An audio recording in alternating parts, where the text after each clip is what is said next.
अच्छी और सच्ची खबरों में हम सबसे पहले बात बर्फबारी की करेंगे। देश के पहाड़ी राज्यों में इन दिनों खूब बर्फबारी हो रही है और इस बर्फबारी के बीच ही बड़ी संख्या में सैलानी नए साल का जश्न मनाने के लिए पहाड़ों का रुख कर रहे हैं, जिसके चलते ज्यादातर पर्यटन स्थल सैलानियों से गुलजार है और गाड़ियों का रेला लगा हुआ है। नौबत यह है कि हाल के कुछ दिनों में बर्फबारी के दौरान गाड़ियों के सड़क पर फिसलने की कई घटनाएं सामने आई हैं और ऐसे में अगर आप भी नए साल पर जश्न मनाने के लिए अपनी गाड़ी से बर्फीले इलाकों में जाने का प्लान बना रहे हैं तो आपको कौन कौन सी सावधानियां बरतनी चाहिए, आइए आपको बताते हैं।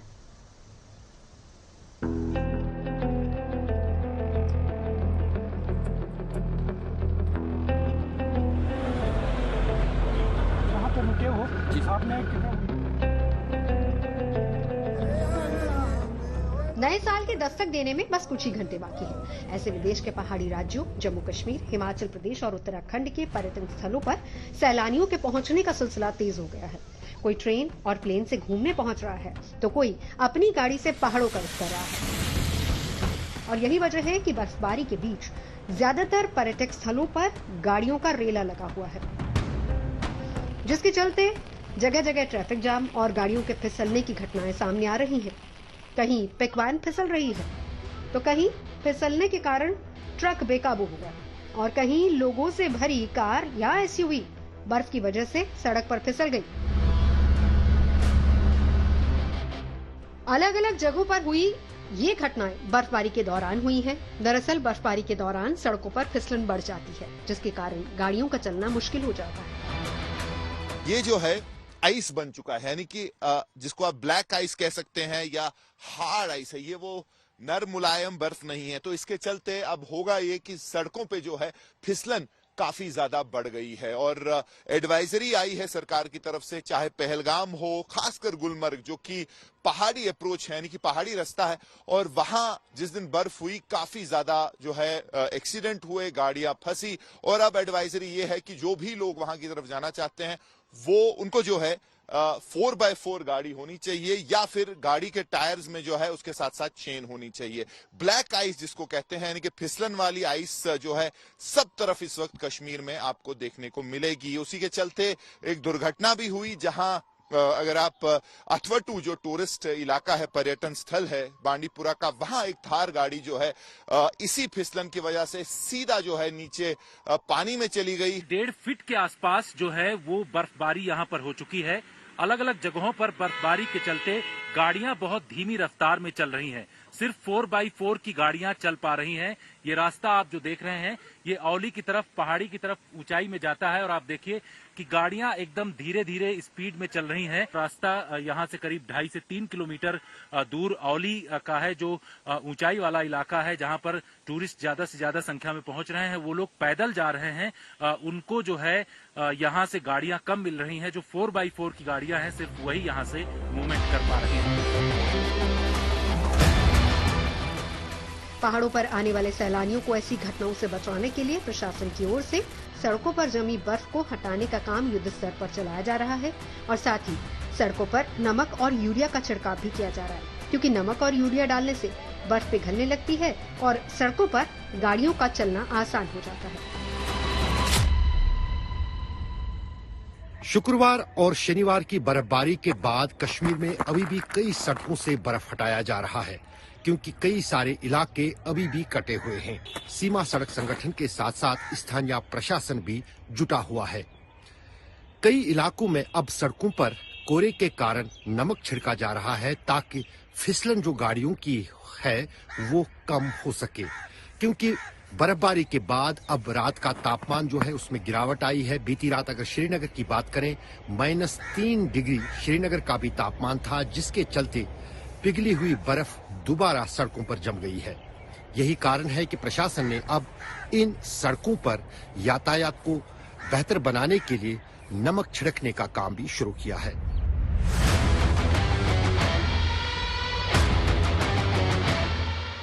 प्रशासन का भी पूरा जोर इस बात पर है कि नए साल पर पहाड़ों पर आने वाले सैलानियों को ऐसे हादसों से बचाया जा सके। आप लोग यहाँ पे फंसे हैं, जहाँ पर रुके हो आपने कृपया वही रहना जिस भी होटल में है वहाँ पे ना, तो कोशिश नहीं करना। अभी जो बीआरओ ने यहाँ लोकल एरिया में क्लियरेंस उपयोग करना शुरू कर दिया, लेकिन साउथ थ्रोटल में जो है 3 फीट से ज़्यादा बर्फ है। जैसे वो साउथ थ्रोटल वाले क्लियर करेंगे तो हम लोग एक बार इनको प्रशासन को जो है इंटीमेट कर देंगे। उसके बाद जो है उनकी तरफ से जैसा डायरेक्शन आएगा एक एक करके सभी को यहाँ से निकाल देंगे। तब तक जहाँ पे हैं वहाँ सेफ है, ठीक है। लेकिन कुछ जरूरी बातें हैं जिनका ख्याल रखना पर्यटकों के लिए भी बहुत जरूरी है, खासकर उन सैलानियों के लिए जो अपनी गाड़ी से बर्फीले इलाकों में जा रहे हैं। ऐसे लोगों को अपनी गाड़ी में एंटी स्किड टायर और स्नो चेन का इस्तेमाल करना जरूरी है। स्नोफॉल और ब्लैक आइस पर गाड़ी चलाने से पहले टायर प्रेशर को कम कर देना चाहिए। पहाड़ों पर ड्राइव करते समय स्पीड को नियंत्रित रखें और किसी भी गाड़ी को ओवरटेक करने में जल्दबाजी न दिखाएं। बर्फ में गाड़ी चलाने के दौरान आगे चल रही गाड़ी से उचित दूरी बनाए रखें। साथ ही पहले गियर में गाड़ी चलाने की बजाय हमेशा दूसरे गियर का ही विकल्प चुनें। गाड़ी के फॉग लैंप और इंडिकेटर लाइट का इस्तेमाल करें। इसके अलावा सबसे अहम बात, अगर बर्फीले इलाके में ड्राइव कर रहे हैं तो अपने पास दवाएं, गर्म कपड़े और खाने पीने का सामान जरूर रखें। हमारे साथ हमारे वरिष्ठ सहयोगी गगन सेठी जी हैं, जो कि एक प्रोफेशनल रेसर भी हैं। सर, अगर पहाड़ पर अपनी गाड़ी लेकर जानी ही है तो क्या कुछ इंतजाम अपनी गाड़ी में रखें ताकि आपका खतरा वहां पर कम से कम हो जाए? देखिए, जिस तरह की तस्वीरें इन दिसंबर, जनवरी, फरवरी के महीनों में आती हैं वो इतनी टेम्पटिंग होती हैं कि मतलब जिसके पास गाड़ी है, जिसको ड्राइविंग का शौक है, उसका मन करता है कि मैं दोस्तों को बैठाऊं, मैं अपने फैमिली मेंबर्स को बैठाऊं और उनके साथ जाकर मैं वहां पर एंजॉय करूं। हम चलाते हैं यहाँ पर दिल्ली में, एनसीआर में, बाकी अपने शहर की सड़कों पर, लेकिन जब आप पहाड़ में जाते हैं तो मुझे लगता है वो वहाँ की ड्राइविंग में, वहाँ के उसमें जमीन आसमान का अंतर होता है। डिस्टेंस होना चाहिए, ब्रेकिंग का ध्यान रखें, अपने टायर्स की कंडीशंस का ध्यान रखें, स्नो चैन का ध्यान रखें। स्नो चैन को टाइमली लगा लें। अगर आपको लगाना नहीं आता है पहले से सीख लें, नहीं तो आप जब भी पहाड़ में जाएंगे आपको जो भी कोई वहाँ का लोकल ड्राइवर होगा वो आपको बता देगा। अच्छी स्नो चैन लें और कोशिश करें कि उसको अपनी यात्रा शुरू करने से पहले, लेकिन ध्यान रखें ऐसा ना हो कि स्नो नहीं और आपने स्नो चैन लगा ली, उससे आपके टायर्स का भी नुकसान। बस इन जरूरी बातों के अलावा अगर आप बर्फबारी वाले इलाके में गाड़ी समेत फंसे हुए हैं तो वहां के स्थानीय प्रशासन के दिशा निर्देशों का पालन करना न भूलें, ताकि किसी भी तरह की अनहोनी से बचा जा सके। श्रीनगर से अशरफ आनी और मीर फरीद के साथ औली से Jitendra Singh, bureau report, good news today. Jammu Kashmir में इन दिनों बर्फबारी हो रही है और इस बर्फबारी की आड़ में आतंकी संगठन घुसपैठ करने की फिराक में है। ऐसे में आतंकवादी घुसपैठ रोकने के लिए भारतीय सुरक्षा एजेंसियां खास चौकसी एलओसी पर बरत रही हैं। ऐसी ही एक तस्वीर पुंछ से सामने आई, जहां पर बर्फ से लदी चोटियों पर जवान गश्त करते नजर आ रहे हैं। इस दौरान ये जवान हाईटेक ड्रोन और आईडी का पता लगाने वाले उपकरण का भी प्रयोग कर रहे हैं, ताकि दुश्मनों की हर साजिश को वक्त रहते नाकाम किया जा सके। सरहद की सुरक्षा का जिम्मा संभाल रहे इन जवानों का जोश जमा देने वाली इस ठंड में भी हाय नजर आ रहा है। पूरे इलाके को यहाँ पर सैनिटाइज करते हुए दोबारा करना पड़ेगा। जवान लगातार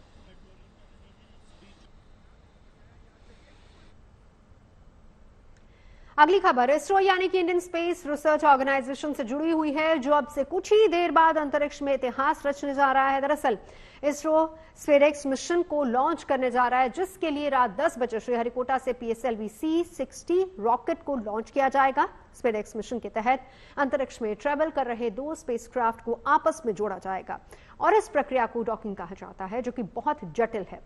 लेकिन अगर इसरो को अपने मिशन में सफलता मिलती है तो फिर अमेरिका, रूस और चीन के बाद ऐसा करने वाला दुनिया का चौथा देश बन जाएगा भारत।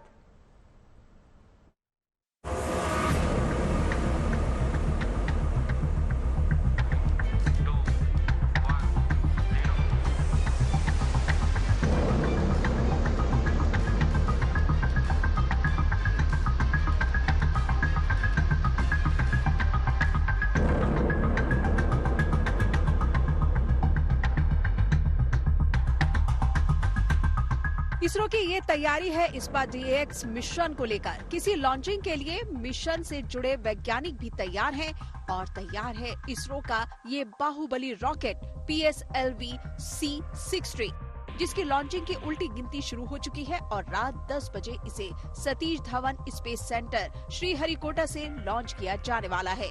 इस मिशन की सफलता के लिए आज इसरो के वैज्ञानिक तिरुपति बालाजी मंदिर पहुंचे, जहां उन्होंने मिशन की कामयाबी के लिए विशेष पूजा अर्चना की। इसरो का ये मिशन कितना अहम है, इसे बताने के लिए इसरो की तरफ से सोशल मीडिया एक्स पर एक वीडियो भी जारी किया गया, जिसमें मिशन के मकसद को बताया गया है।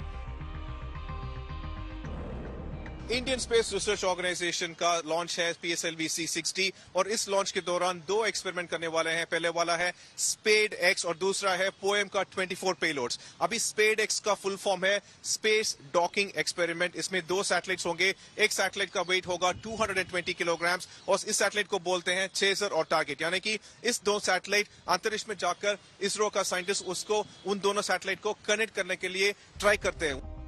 इसरो अपने इस मिशन के तहत अंतरिक्ष में डॉकिंग प्रक्रिया का प्रदर्शन करेगा, यानी अंतरिक्ष में तेजी से ट्रैवल कर रहे 2 स्पेसक्राफ्ट को आपस में जोड़ा जाएगा, जिसके लिए PSLV C60 रॉकेट अपने साथ 2 सैटेलाइट चेंजर और टारगेट लेकर अंतरिक्ष में जाएगा और दोनों को 470 किलोमीटर की ऊंचाई पर अलग कक्षाओं में लॉन्च किया जाएगा। इसके बाद इन दोनों सैटेलाइट्स को जोड़ा जाएगा। ये प्रक्रिया 3 चरणों में पूरी होगी। डॉकिंग का मतलब ये है कि जब स्पेस के अंदर कोई भी 2 कंपोनेंट्स को जोड़ा जाए, उसको डॉकिंग कहते हैं। तो स्पेडएक्स जो मिशन है उसमें इंडिया पहली बार ये डेमोन्स्ट्रेट कर रहा है कि हमारे पास भी ये टेक्नोलॉजी है कि हम स्पेस के अंदर 2 डिफरेंट एंटिटीज की डॉकिंग करवा सकते हैं, यानी उन दोनों को हम जोड़ सकते हैं। जब हम बात करते हैं डॉकिंग की, तो इसके अंदर 3 फेजेस होते हैं। सबसे पहला फेज जो होता है उसको कहते हैं रोंदेवू। आम भाषा में बोले तो उसका मतलब होता है अपने टारगेट को ढूंढना, उसके हिसाब से अलाइन करना अपने आप को, उसके हिसाब से अपनी वेलोसिटी को चेंज करना, अपनी ओरिएंटेशन को सेट करना और उसको अप्रोच करना कि अब हमको टारगेट मिल गया और हमें इससे जाकर जुड़ना है। दूसरा फेज होता है जिसको हम कहते हैं सॉफ्ट या लो इम्पैक्ट कैप्चर। उसके अंदर क्या होता है, जो टारगेट है उससे आने वाला जो मॉड्यूल है जिससे जुड़ना चाहता है वो इससे बहुत स्लो स्पीड पर आकर एक तरीके से इम्पैक्ट कर जुड़ जाता है। फिर आता है तीसरा जो मेन फेज है जिसको हम कहते हैं हार्ड लैचिंग।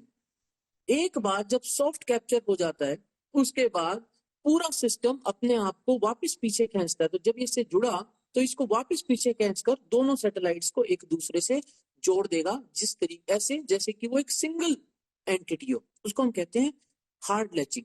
ये तीनों जब प्रोसेस अपने आप या फिर with the help of ground station होते हैं, हम उसको डॉकिंग कहते हैं। भारत के लिए ये मिशन बहुत महत्वपूर्ण है, क्योंकि इसकी सफलता के बाद इस टेक्नोलॉजी का इस्तेमाल चंद्रयान 4 मिशन में होगा, जिसमें चंद्रमा से सैंपल वापस पृथ्वी पर लाए जाएंगे। साथ ही स्पेस स्टेशन बनाने और इसके बाद वहां जाने आने के लिए भी डॉकिंग टेक्नोलॉजी की जरूरत पड़ेगी। जानकारी के मुताबिक इस डॉकिंग टेक्नोलॉजी को भारतीय डॉकिंग सिस्टम नाम दिया गया है, जिसका पेटेंट भी इसरो ने ले लिया है। चंद्रयान 4 जो है उसमें बहुत काम आने वाली है डॉकिंग, क्योंकि हमें सैंपल्स वापस लेके आने होंगे तो इन ऑर्बिट डॉकिंग वहां पर हमको करनी पड़ेगी। एक हुआ। दूसरा, भारतीय अंतरिक्ष स्टेशन पे जब हमारे गगन यात्री जाएंगे तो क्रू मॉड्यूल की डॉकिंग होगी। जब वहां पर ऑलरेडी अंतरिक्ष यात्री जो अपने गगन यात्री वहां पर रह रहे होंगे अपने भारतीय अंतरिक्ष स्टेशन में, जब वो फुल्ली फंक्शनल हो जाएगा तो उनके लिए जब सामान भेजना होगा जिसको हम कार्गो कहते हैं, उसकी डॉकिंग होगी।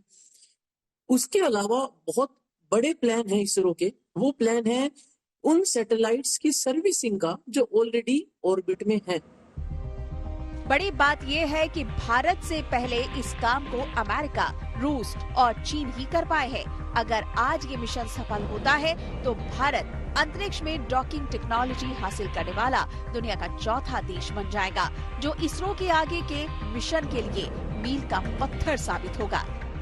Bureau report, news today.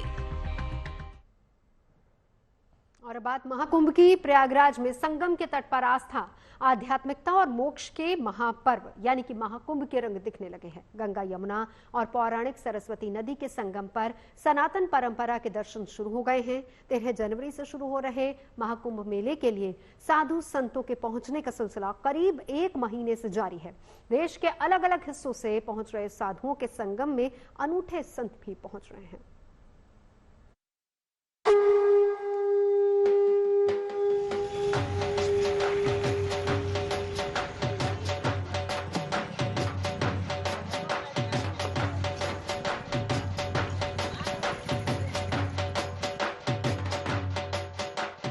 आस्था के सबसे बड़े मेले महाकुंभ में अलग अलग रंग रूप में साधु संत दिख रहे हैं।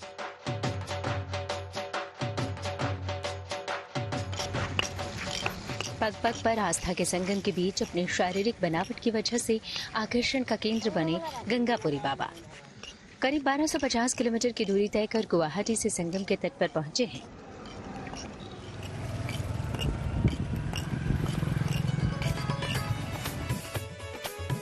अपने को अजूबा संत कहने वाले बाबा गंगापुरी की लंबाई मात्र 3 फुट 8 इंच है। जूना अखाड़े से जुड़े बाबा गंगापुरी जहां से भी गुजरते हैं, लोग दर्शन के लिए उनको घेर लेते हैं। इस बीच कुछ लोग अपने फोन से उनकी तस्वीर खींचते हैं तो कुछ सेल्फी लेने की भी जिद करते हैं।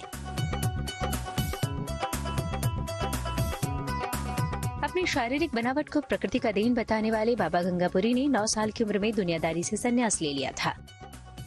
अब इनकी उम्र 57 साल हो चुकी है। अपनी अलग वेशभूषा की वजह से बच्चों के भी चहेते बन जाते हैं। हम इस हाइट पे हम खुश हैं। हम सब जगह जा सकते हैं, खेल सकते हैं, सब कुछ कर सकते हैं। बच्चे खुश हो जाते हैं हमसे।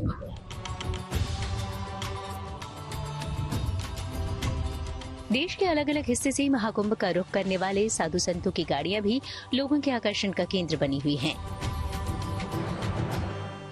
प्रयागराज में लगने वाले महाकुंभ में देश विदेश से साधु संत आ रहे हैं और साधु संत अपनी अपनी अलग अलग वेशभूषा के लिए पहचाने जाते हैं।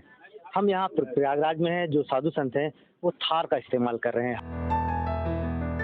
लाखों रुपए की गाड़ियाँ साधु संतों के पंडालों में भी खड़ी है। किसी की खुद की गाड़ी है तो किसी को भक्तों ने उपलब्ध कराई है। थार से इसलिए चले कि नवंबर में रोड नहीं बनी हुई थी और अभी भी रोड बनने के बाद भी थार बहुत उपयोगी है, तो उसीलिए थार लेके चले। सभी गाड़ियां हैं, गाड़ियां कोई दिक्कत नहीं है, लेकिन थार यहाँ उस समय रोड बना नहीं था, तो धीरे धीरे बन गया। हम लोग नवंबर से यहाँ है ना, जब से शुरू हुआ तब से हम लोग यहाँ हैं, तो उस समय थार बहुत उपयोगी था, इसलिए हम लोग लेके आए, थार ही लेके चले। जिस उम्र में हाथों में खिलौने होने चाहिए, उस आयु में नागा सन्यासी गोपाल गिरी के तन पर भभूत और हाथों में चॉपर है। मूल रूप से हिमाचल प्रदेश में चंबा के रहने वाले गोपाल गिरी 3 साल की उम्र में ही साधु बन गए थे। हम खिलौने के लिए नहीं, भगवान के लिए रोते हैं। जब गुरु भाई हमारा माता पिता को याद ही करना भूल जाते हैं। यह हमारा गुरु भाई इसे ही मानते हैं मम्मी पापा से। सुबह उठते हैं, भगवान का नाम लेते हैं। सबसे पहले रहते हैं सूर्य नाम का, सूर्य भगवान का, फिर नारायण का, फिर विष्णु का, फिर महादेव का, उसके बाद में दत्तात्रेय। फिर भोजन में रहते हैं, आराम से बैठते हैं, गुरु जी का नाम लेकर भजन करते हैं। साधु है, खेलने की उम्र जटा फटा इसने कटा दी है अभी, है ना, आया तो ले लिया था। और उम्र साधु की नहीं देखी जाती है। अपने बच्चे का स्पर्श शरीर करके देखोगे और साधु का शरीर स्पर्श करके देखोगे तो आपको तजुर्बा होगा। नागा सन्यासी गोपाल गिरी के गुरु भाई के मुताबिक वो 8 वर्ष की उम्र पूरी कर चुके हैं। नागा साधु भौतिक सुख साधनों से दूर रहते हुए भगवान शिव की पूजा करते हैं। उनका सारा जीवन तप और साधना में व्यतीत होता है। महाकुंभ में सबसे पहले पवित्र स्नान करने का विशेषाधिकार नागा साधुओं को ही हासिल है। प्रयागराज से आनंद राज और पंकज श्रीवास्तव के साथ bureau report, good news today.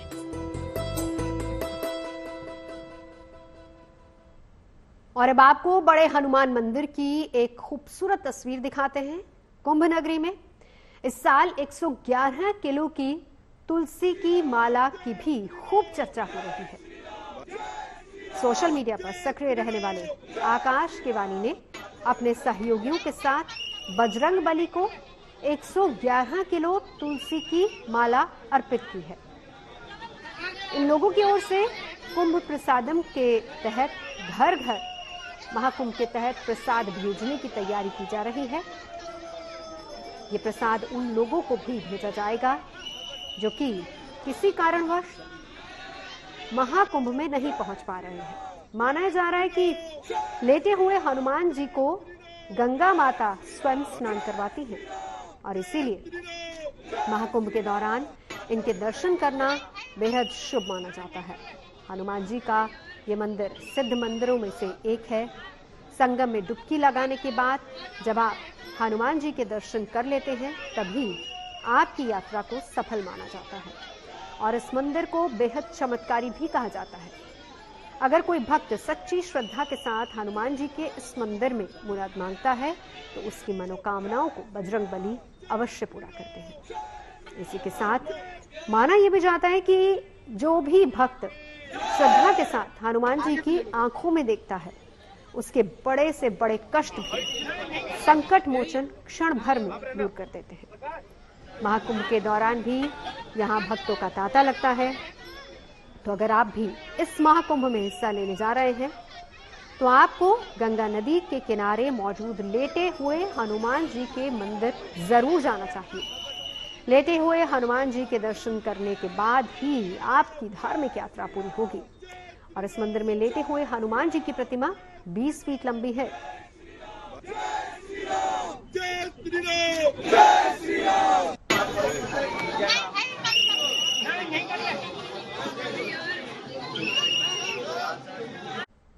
नए साल के जश्न के साथ ही उत्तर प्रदेश में धार्मिक पर्यटन को डबल डोज मिलने वाला है। महाकुंभ के साथ साथ श्रद्धालुओं की बड़ी संख्या अयोध्या और वाराणसी का भी रुख करेगी। नए साल की शुभ शुरुआत के लिए भी लोग भगवान के धाम पहुंच रहे हैं। काशी, मथुरा और अयोध्या में बड़ी संख्या में श्रद्धालुओं की आमद को देखते हुए प्रशासन ने खास इंतजाम किए हैं।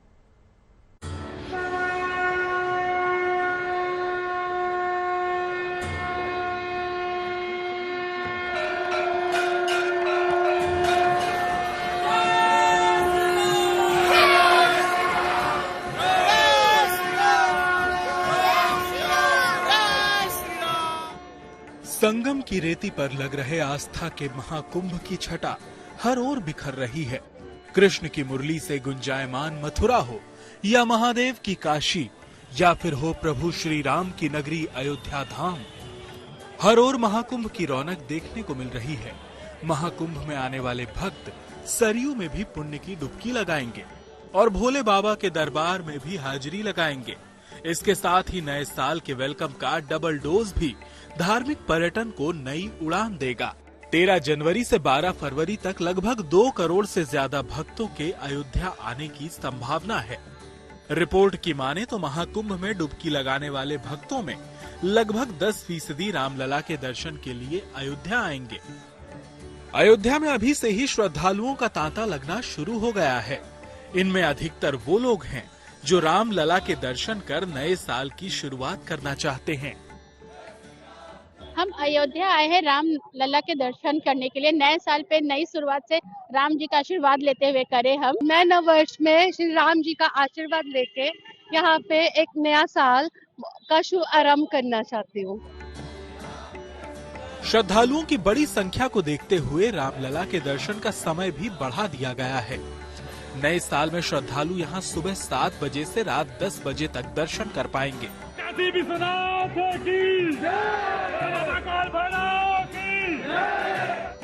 बाबा विश्वनाथ की नगरी में भी नए साल पर अभी से श्रद्धालुओं का जैसे सैलाब उमड़ पड़ा हो।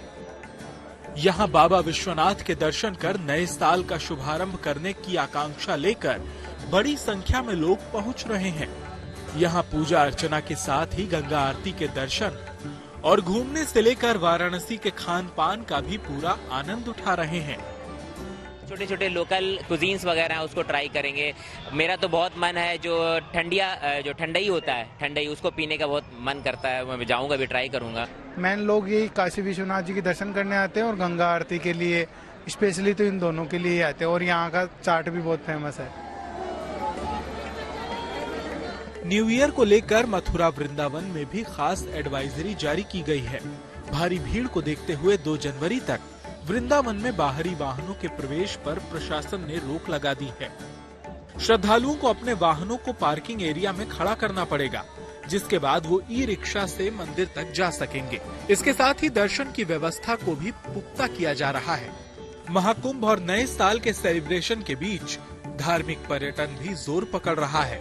ऐसे में स्थानीय दुकानदारों को भी जमकर फायदा पहुंचेगा। उम्मीद है नया साल यूं ही सबके हिस्से में खुशियों की सौगात लेकर आएगा। वाराणसी से रोशन जायसवाल के साथ bureau report, good news today.